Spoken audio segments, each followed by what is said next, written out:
Bonjour, Gabi du groupe de travail Palourde, rapporteur. Donc un petit point sur la prolongation d'ouverture de Truscat qui avait été demandée par les pêcheurs sur le site internet du forum notamment, et puis aussi sur zone de pêche, voilà quoi.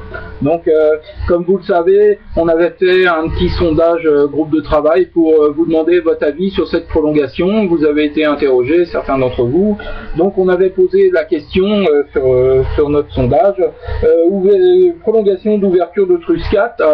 Donc à la question sur l'échantillon des personnes sondées, 23% enfin 23 pêcheurs se sont prononcés pour, 4 se sont prononcés contre et 1 s'est abstenu de répondre.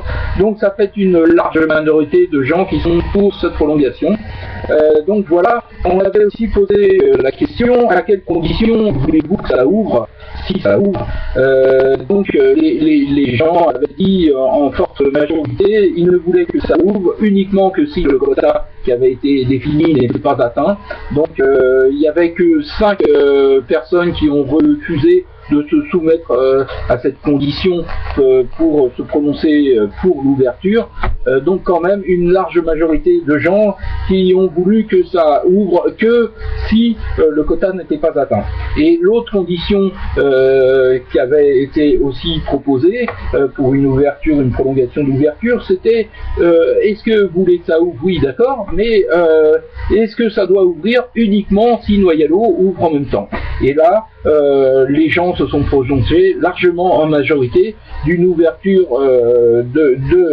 une prolongation de Sarzeau qui pouvait ne se faire que sans préjudice de l'ouverture de Noyalo. C'est-à-dire que Sarzeau ouvre, mais pas question de décaler l'ouverture de Noyalo parce que Sarzeau continuait d'être ouvert. Donc voilà.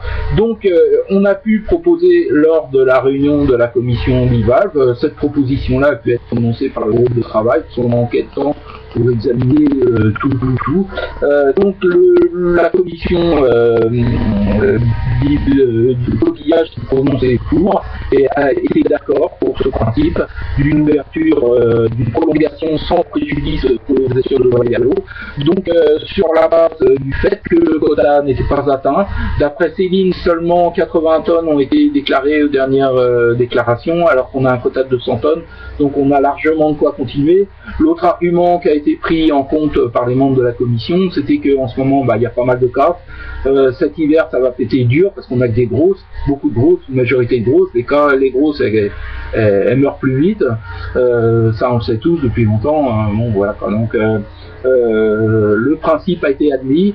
Faut pas compter sur une réouverture avant une petite quinzaine de jours parce qu'il y a le délai administratif pour que les papiers soient signés. Donc d'après Guillaume Lepriellec, notre secrétaire 10 de l'antenne de Quiberon, ça devrait ouvrir d'ici une quinzaine de jours, bien sûr sous réserve que l'administration soit d'accord, il y a toujours ça, mais a priori ça ne devrait pas poser de problème de prévision. Donc voilà.